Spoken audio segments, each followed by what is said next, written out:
अंतरराष्ट्रीय युवा विद्वान, जैन दर्शन में यूनिवर्सिटी टॉप व गोल्ड मेडलिस्ट, जैन सिद्धांत एवं न्याय विषयों को सरलता से समझाने वाले, यूएसए, इंग्लैंड, ऑस्ट्रेलिया आदि अनेक देशों में जैन धर्म की महती प्रभावना करने वाले, पंडित टोडरमल पुरस्कार, युवा विद्वत रत्न आदि अनेक पुरस्कारों से सम्मानित मूर्धन्य विद्वान डॉक्टर संजीव कुमार गोधा जयपुर द्वारा जानिए धर्म का मर्म। मुंबई के एक साधर्मी भाई की ओर से इन प्रवचनों का प्रसारण किया जा रहा है। हरिहंत सिद्ध सूरी उपाध्याय साधु सर्व अर्थ के प्रकाशी मांगलिक उपकारी है। इनको स्वरूप जान राग ते भरी जो भक्ति काय को नवाई स्तुति को उच्चारी है। धन्य धन्य तेन हित काज सब आज भाए कर जोड़े बारे बारे वंदना हमारी है। मंगल कल्याण सुख ऐसो हम चाहते हैं। ओ मेरी ऐसी दशा जैसी तुमदारी है। ओ मेरी ऐसी दशा जैसी तुमदारी है। ओ मेरी ऐसी दशा जैसी तुमदारी है। क्षत्र चूड़ामणि नामक ये ग्रंथ और जीवनधर स्वामी का ये चिंतन धीरे धीरे वैराग्य की तरफ बढ़ता चला जा रहा है। बढ़ते हुए इस चिंतन में कल तक वे इस बात के बारे में विचार कर चुके हैं कि यह मेरे दुख का मूल कारण, मेरे बंधन का मूल कारण, या फिर यूँ कहें मेरी अपवित्रता जो है वो मेरे ही आश्रव परिणाम है। शरीर की मलिनता ये मेरी मलिनता नहीं है, यह परद्रव्य है, पृथक द्रव्य है। लेकिन जो अंतर में राग द्वेष मोह की विकृति है ये मलिनता तो मेरी है। ये बात बहुत अच्छे से यहाँ समझा दी गई। आचार्य देव ने ये कह दिया कि तू गलती से भी ऐसा मत समझ लेना शरीर को देखकर कि मैं कितना अपवित्र हूँ। ये अपवित्रता भले ही ज्यों की त्यों बनी रहे, फिर भी तू भगवान बन सकता है, वीतरागी सर्वज्ञ हो सकता है, अनंत सुखी हो सकता है। माने शरीर की मलिनता तेरे अनंत सुख को प्रकट करने में बाधक नहीं है। साधक भी नहीं कह सकते, लेकिन ये मलिनता बाधक नहीं है। देह की मलिनता ये बाधक नहीं है। देह को साधक कहा था उपचार से, है ना, लेकिन देह की जो मलिनता है ये बाधक नहीं है, केवल ज्ञान ले सकता है। लेकिन ध्यान रखना तेरे अंदर में जो खुद की मलिनता है वो बाधक है। बोले वो कौन सी मलिनता है? तो फिर ये आश्रव भावना लिख करके कह दिया कि तेरे अंदर में होने वाले कषायों के भाव, विकार के भाव, राग द्वेष काम क्रोध आदि के परिणाम, ये सब आश्रव है। और दौलत राम जी ने कह दिया दुखकार घनेरे, ये घने दुख देने वाले हैं ये आश्रम के परिणाम। बोले इनको छोड़। अब ये टेंशन में आ गया। ये इसलिए टेंशन में आ गया कि भाई साहब शरीर यदि गंदा दिखता था तो नहा लेता था। शरीर यदि अपवित्र दिखता था तो ऊपर से कुछ लगा लेता था और साफ सफाई कर लेता था। अच्छे साबुन से, अच्छे शैम्पू से, अच्छे तेल मालिश और जो कुछ भी करता, मैं मतलब बहुत अच्छे से फ्री हो सकता था। कैसे? यदि शरीर की अपवित्रता होती तो। अब टेंशन मुझे इस बात की हो रही है कि ये जो आश्रम वाली जो मलिनता है इसको कैसे धोऊं? बात समझ में आ रही है आपके? माने मुझे ये शरीर की अशुचिता और अपवित्रता वाली बात को समझ में आ गई, लेकिन ये राग और विकार वाली जो अशुचिता और अपवित्रता है ये समझ में नहीं आ रही। मैं क्या करूं इसके लिए? बोलो। अब कोई उपाय समझ में नहीं आ रहा। तो आचार्य देव ने कहा कि सुन भाई, अभी तो भावना भाता रहे। अब क्या भावना भाऊं?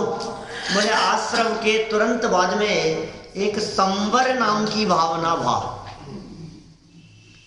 माने इसमें कुछ एक अलग प्रकार का चिंतन किया जाता है। संवर भावना में। हम यहाँ से चर्चा प्रारंभ करेंगे संवर भावना की, लेकिन एक प्रश्न चित्त में फिर खड़ा होता है कि भाई ये संवर की चर्चा आप करने वाले हो, आप कर रहे हो, लेकिन बंद क्यों नहीं लिया? भाई तत्व परक है ना ये, तो फिर संवर के बाद में निर्जरा काय को ले लिया? वो आश्रम के बाद में तत्व परक है ना ये सारा चिंतन, और तत्व सात होते हैं, हम तो जानते हैं। जीव अजीव तो मूल है, फिर आश्रम, बंध, संवर, निर्जरा, मोक्ष। तो अब ये आश्रम तो ले लिया और बंध नहीं लिया। यदि बंध नहीं लिया था तो संवर के बाद में निर्जरा भी नहीं लेनी चाहिए थी, और यदि निर्जरा को लिया है तो आश्रम के बाद में बंध को भी रखना चाहिए था। ये हमारे चित्त में एक जिज्ञासा, एक प्रश्न खड़ा होता है कोई जवाब आपके पास? बंध आश्रम पूर्वक ही होता है, और संवर निर्जरा भी तो संवर पूर्वक ही होती है। देख, बात तो ऐसी है, लेकिन थोड़ा सा फर्क है। वो क्या है? संवर होने पर निर्जरा स्वयमेव नहीं होती। संवर होने पर विशेष पुरुषार्थ करके निर्जरा की जाती है, लेकिन आश्रम होने पर बंध उन्हीं परिणामों से होता है जिनसे आश्रम हुआ, और तत्काल हो जाता है और स्वयमेव हो जाता है। इसलिए बंध के लिए अलग से चर्चा करने की जरूरत नहीं है। आश्रम हुआ है तो बंध तो अपने आप होगा ही होगा। देखिए, मैं इस प्रसंग को उसी नाव के उदाहरण से बात करके समझाता हूं, जिसकी चर्चा आप सभी ने अनेक बार सुनी होगी। फिर भी बहुत लोग नए हैं। देखो क्या कह रहे हैं यहां, नाव चलती है ना पानी में, नाव चलते चलते यदि उसमें छेद हो जाए तो छेद हो जाने पर पानी का आना वो आश्रम कहलाता है। आश्रम माने आना, छेद हुआ और पानी आना शुरू हो गया, और आके पानी का रुकना नाव में ही वो बंद है। इकट्ठा होना, रुकना माने पानी का आके एकत्रित होना, इकट्ठा होना, ये बंद है। और आते हुए पानी का आना रुक जाना माने छेद पर हमने डाटा लगा दिया, ये है संवर, कि अब नया नहीं आएगा। और जो पहले का भरा हुआ पानी है उसको निकालना, ये है निर्जरा, बराबर। और पूरी तरह से पानी का निकल जाना, ये है नाव का मोक्ष। अरे साहब, ये तो बहुत अच्छे मोक्ष का तरीका बतला दिया। अब हम तो नाव लेके जाएंगे नदी में, पहले तो छेद करेंगे, फिर पानी भरेगा, फिर निकाल देंगे, और फिर खत्म हो जाएगा तो हमारा मोक्ष। अरे तुम्हारा नहीं होगा।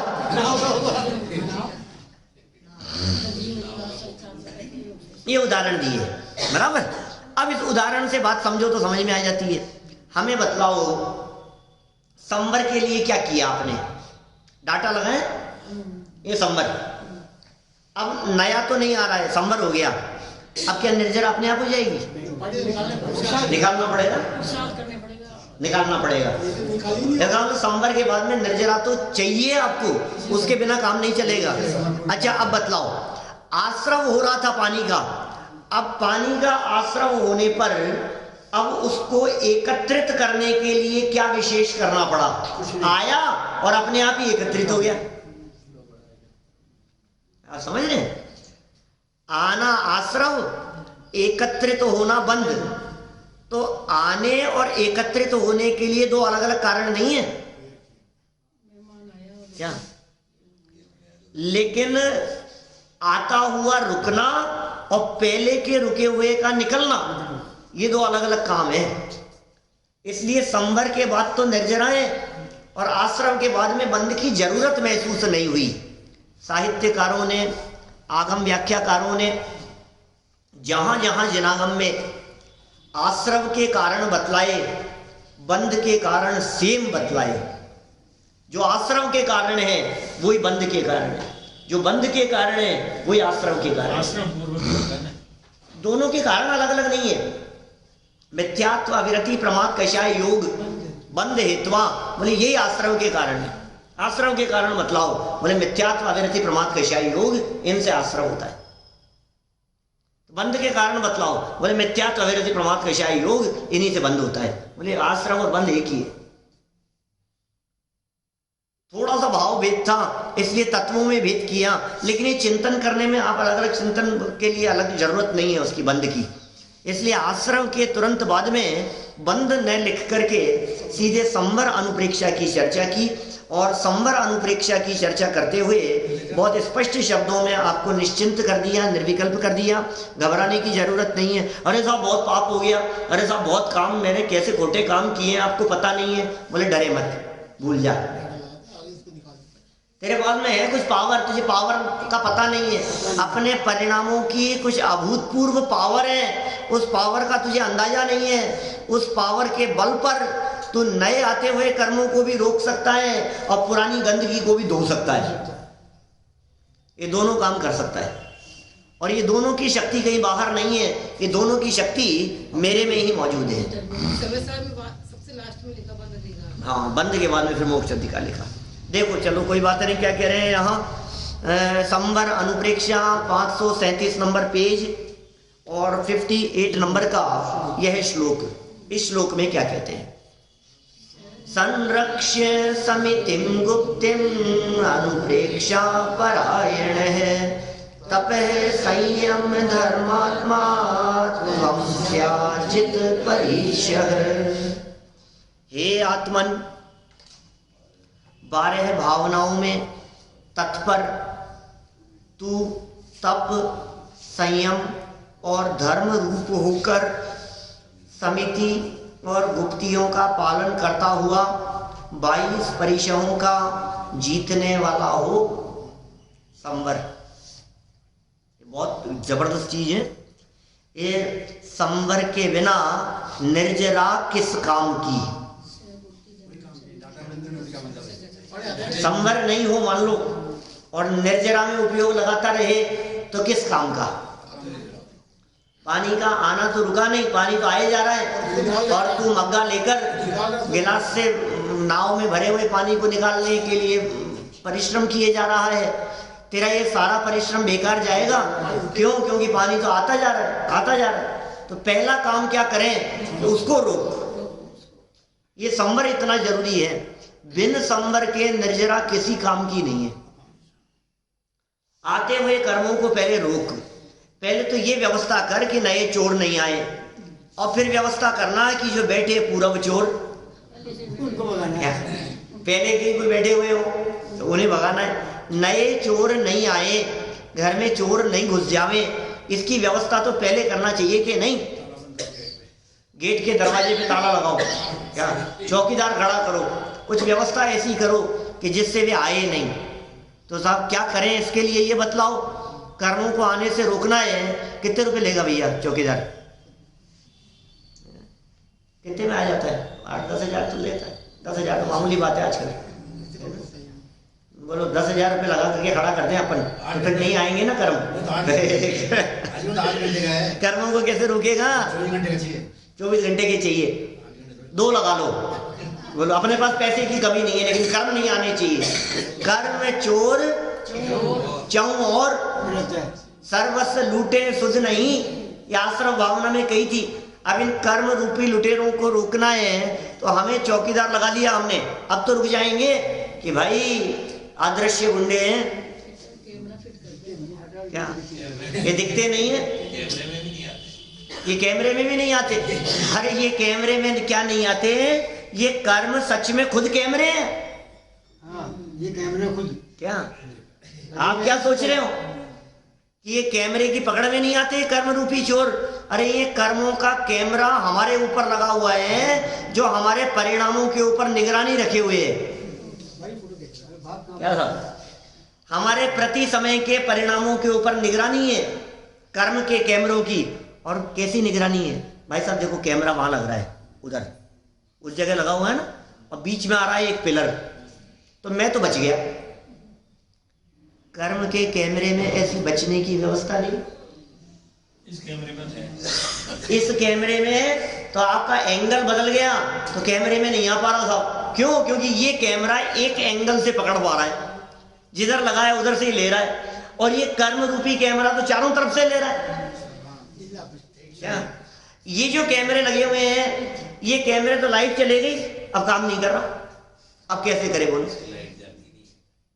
ये कैमरे तो खराब हो गए, इस कैमरे में तो लाइन डिस्टर्ब हो गई, अब नहीं हो पा रहा है। ये कैमरा तो कभी अंधेरे में अच्छा नहीं लेगा, कभी विजन अच्छा नहीं आया, कभी लाइट अच्छी नहीं थी, कभी रोशनी प्रकाश कम था, कुछ था, कभी धुंधला दिखाएगा, उसके ऊपर जाला आ गया तो नहीं दिखाई दे रहा है। ये कर्म रूपी कैमरे ऐसे हैं क्या, जो चारों तरफ से निगरानी रखे हुए हैं आपके परिणामों के ऊपर।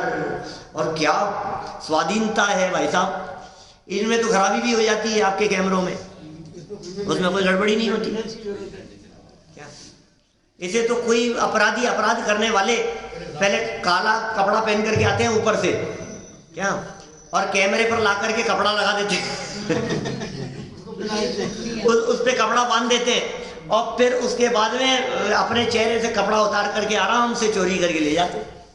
बोलो, अब इन कर्म रूपी कैमरे के ऊपर लगाओ, देखे क्या कि इस कैमरे को भी जो निगरानी रखे हुए था, इसको भी रोकने का काम, इस जेल को रोकने का काम ये संवर कर रहा है।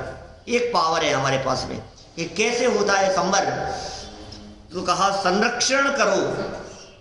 कि किसका संरक्षण करें? 12 भावनाओं से, संयम का, तप का। तू तप रूप हो जा, तू संयम रूप हो जा, तप से होगा संवर, गुप्ती से होगा। तत्वार्थ सूत्र में उमा स्वामी आचार्य 9वें अध्याय में कहते हैं, स गुप्ती समिति धर्म अनुप्रेक्षा परिचय जय चारित्रयी आश्रव निरोध संवर। सूत्र है, 9वें अध्याय का पहला सूत्र है, आश्रव निरोध संवर।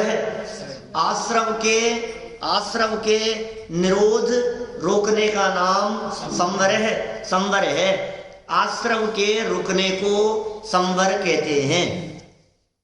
कि होता कैसे ये संवर समझ में नहीं आया? बोले स माने वह संवर, गुप्ती, समिति, धर्म, अनुप्रेक्षा, परिचय जय और चारित्र, इनसे होता है। ये ले लिया इन्होंने यहाँ वादीप सिंह आचार्य देव ने, ये शब्द लिख दिए यहाँ। गुप्ती ले ली इन्होंने, समिति ले ली, संयम ले लिया, तप ले लिया, परिचयों को सेना ले लिया, ये सब बातें इन्होंने ले ली।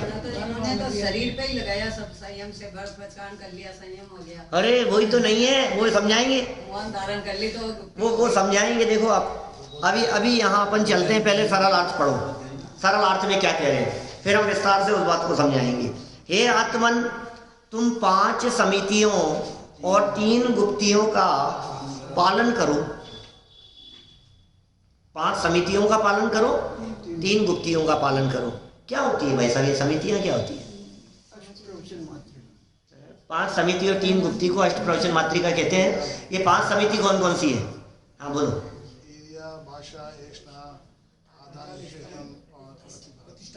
प्रतिष्ठा, 5 समितियां हैं। पढ़ा है पहले साथियों को, पता है क्या थोड़ा? ईरिया समिति, ये मुनिराजों की लाइफ स्टाइल है, ऐसा कहते हैं हम कभी कभी। लेकिन ये जितना कथन किया गया है, जितना कथन आप इनके बारे में जैसा समझते हैं, ये सिर्फ जड़ रूप कथन है। वास्तव में समिति किसका नाम है? निश्चय से समिति और व्यवहार से समिति किसका नाम है? और 3 चीजें हैं इसमें, और एक है तीसरे नंबर पर जड़ की क्रिया। ये बातें बीच में कोई प्रकरण चला था, तब मैंने समझाई थी विस्तार से। ये कहाँ चला था ये प्रकरण, मुझे ध्यान नहीं आ रहा है। तत्व ज्ञान पाठमाला वगैरह के अंदर कहीं किसी प्रकरण में,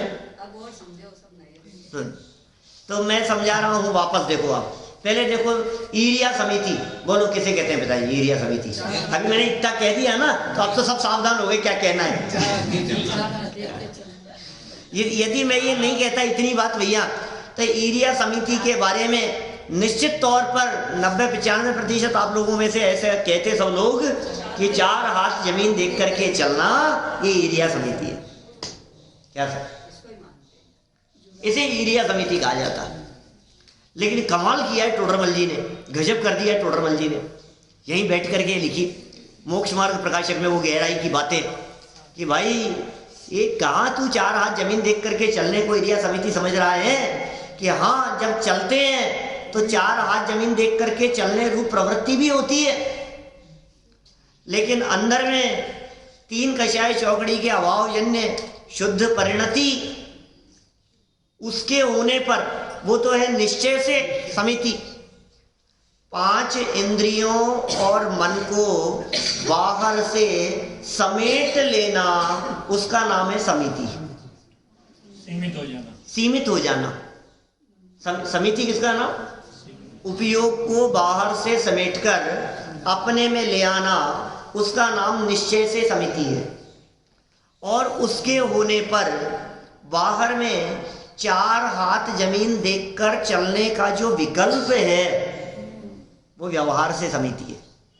उसके साथ में अंदर में शुद्धता और शुद्धता के साथ में बाहर में 4 हाथ जमीन देखकर चलने का जो विकल्प उत्पन्न हुआ है, विकल्प जीव का है, वो शुद्धता भी जीव की है। और ये प्राणियों का वध न हो, हिंसा न हो, ये सावधानी और यत्नाचार पूर्वक प्रवर्तन का जो परिणाम है मन में, ये शुभ विकल्प है। ये व्यवहार से वो शुद्धता के साथ में नहीं, पर वो शुद्धता नहीं तब क्या करें? वो शुद्धता न हो तो फिर इसको निश्चय के बिना व्यवहार काय का व्यवहार नहीं करना है, नहीं करना। क्या व्यवहार का व्यवहार है, व्यवहार का व्यवहार है, क्या कहूँगा, बहुत स्थूल है। अब इसको कह दो आप लोग व्यवहार में, बाकी वास्तव में तो कुछ है नहीं। फिर वो है किस काम का ये तो बतलाओ। अंदर में शुद्धता ही नहीं है तो फिर इसे किस काम का कहें हम? पात्रता पे लगाओ आप। धुलाई नहीं हो तो बाराती किस काम के? हाँ तो पात्रता पे लगाओगी, जिसकी पात्रता होगी उसको क्या हाँ। करना चाहिए? भाई जिसकी पात्रता तो अंदर से होगी। अंदर से पात्रता होने पर बाहरी प्रवृत्ति हो तो सच्ची है, और बाहरी प्रवृत्ति हो और अंदर में पात्रता नहीं हो तो सब झूठी है। सब झूठी। वही पैकिंग और माल वाला फॉर्मूला है। माल नहीं है तो पैकिंग किसी काम की नहीं है, और माल यदि है तो पैकिंग जरूरी होगी, कोई बात ही नहीं है। वही निश्चय व्यवहार के अंदर जो दूल्हे का और बारात का जो बात कही गई है, ऐसे 50 उदाहरण है, बहुत दिया करते थे पंडित जी साहब ने। ऐसे हम तो साहब क्या दागी है, दागे हैं तो मरा क्या है तो दागे दाग देने आए हैं कि कौन मर गया कि मरा तो कोई नहीं। अरे ऐसा थोड़ी ना होता है। बिना मुर्दे के क्या आप दाग देने वाले कैसे हो सकते हो? उसके बिना नहीं हो सकता। बिना दूल्हे के आप बाराती कैसे हो सकते हो? भीड़ कहलाएगी वो। दूल्हे के बिना ये सब बारात आइए ये सब दूल्हा कहाँ है? कि दूल्हा तो क्या कर जरूरत है, बहुत हमारे लोग हैं, किसी को भी बिठा दें। ऐसा नहीं चलेगा भाई, ऐसा नहीं चलेगा। पर पात्र जी भीड़ घास पे नहीं चले, पात्र जी ठीक है, देखे चले। ठीक है, वो तो सावधानी यत्नाचार प्रवृत्ति तो सबके लिए चाहिए। अभी ईरिया समिति में 2 बातें दी अभी हमने, निश्चय से शुद्ध परिणाम, शुद्धोपयोग, शुद्धता या 3 कषाय चौकड़ी के अभाव में शुद्ध परिणति, वो तो निश्चय से है। व्यवहार से शुभ परिणाम देखकर चलने का 2। अब तीसरे नंबर पर इन दोनों के होने पर जो देख करके चलने रूप प्रवृत्ति हुई वो जड़ की क्रिया, और इन तीनों का सुमेल जहां हो वो कहलाती है सच्ची समिति। मुंबई के एक साधर्मी भाई की ओर से इन प्रवचनों का प्रसारण किया जा रहा है।